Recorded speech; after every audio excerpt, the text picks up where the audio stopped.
What's up everybody, I'm Justin with AmericanMuscle.com, and this is my quick overview and install of the K&N Series 57 FIPK Cold Air Intake system, available for your 2011 through 2014 3.5 liter EcoBoost powered F-150. I'm going to walk through a few basic topics in this video, guys, including what you can expect as far as benefits when using the K&N Series 57 on your EcoBoost F-150, what you're going to find as far as basic components and construction, and then finally a quick little walkthrough of the install. And overall, guys, you're looking at a 1 out of 3 on the difficulty meter, really not that bad whatsoever. Then we'll have a little bit more detail coming up later on. So you guys should be checking out the K&N Series 57 if you're after a bare bones, no nonsense cold air for your EcoBoost from one of the most trusted names in aftermarket filtration. Now this is going to be a great option for you guys looking for a 50-state legal cold air system, one that is CARB certified, and one that's going to give you a little bit more sound under the hood while improving the appearance in the process. So if you've never heard of K&N before, then chances are you've probably been living under a rock for the last decade or two, or maybe this is your first day on the internet, and if so, welcome.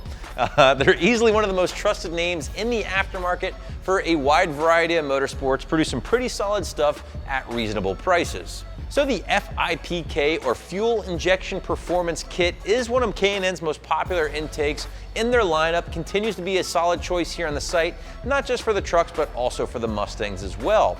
Again, this thing is CARB certified, it is 50-state legal, so guys out in California can take advantage of this thing, get a little bit more power, a little bit more sound, and best of all, you do not need a tune to run it.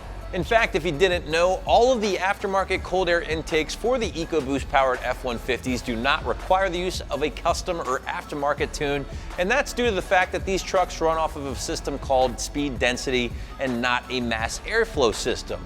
Now in the Mustang world, the mass airflow system, anytime you upgrade the size of your intake, you need to account for that in the use of a custom or aftermarket tune. Not the case here with the EcoBoost systems. Now, even though this thing doesn't require the use of a custom tune, you can still expect a small bump in power when using the K&N Series 57 on your EcoBoost truck, along with some improved throttle response as well.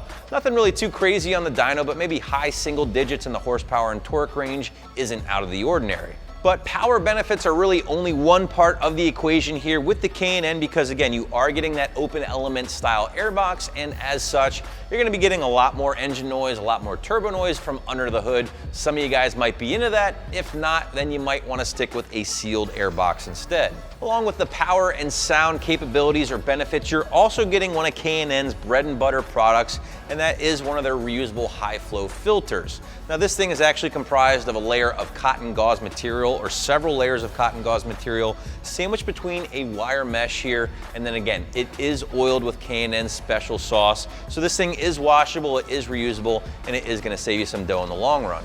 With most of the basic benefits covered, let's break down the basic construction as promised a little earlier here. Now guys, again, you're getting a very simple, no-nonsense intake from K&N, very basic in appearance, which I actually like. It's really not that flashy, there's no big logo stamped all over this thing, which again, some of you might like, some of you might not. Some of you guys might prefer the more flashy intakes. But if you do prefer the more basic or no-nonsense intakes, I really think you're gonna dig this one. Matte black molded plastic tube here for the basic construction there. Again, the open element style filter here. This thing actually does tap into the lower portion of your factory airbox, which is worth pointing out because you are still taking advantage of all the cold air ducting from the front end of your truck.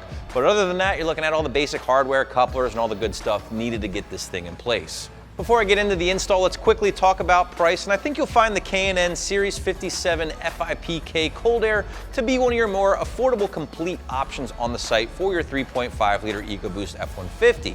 If you do go with another option, whether it be from Air Raid, AEM, or even engine, you're gonna be spending a little bit more money compared to this thing at the end of the day. Switching gears, let's talk install. And if this is your first modification you're doing to your F-150 and maybe you're not the most mechanically inclined person, don't worry, even you can tackle this job. Trust me guys, all you really need is a few basic hand tools, including a socket set, maybe even a few screwdrivers to remove the top portion of your factory cold air system and then get the new K&N in place. So again, 1 out of 3 wrenches on the difficulty meter, maybe 30 minutes to an hour before you're making some noise in the garage or driveway. Wrapping this one up here, guys, if you're looking for an aftermarket cold air system that isn't going to be the flashiest thing in the aftermarket, isn't going to be loaded with aftermarket logos everywhere, the K&N Series 57 FIPK is a great choice, and here's why. It's going to do everything you need it to do from an aftermarket cold air standpoint, and it's going to do so for very little money. So that's my review of the K&N, which you can grab right here at AmericanMuscle.com.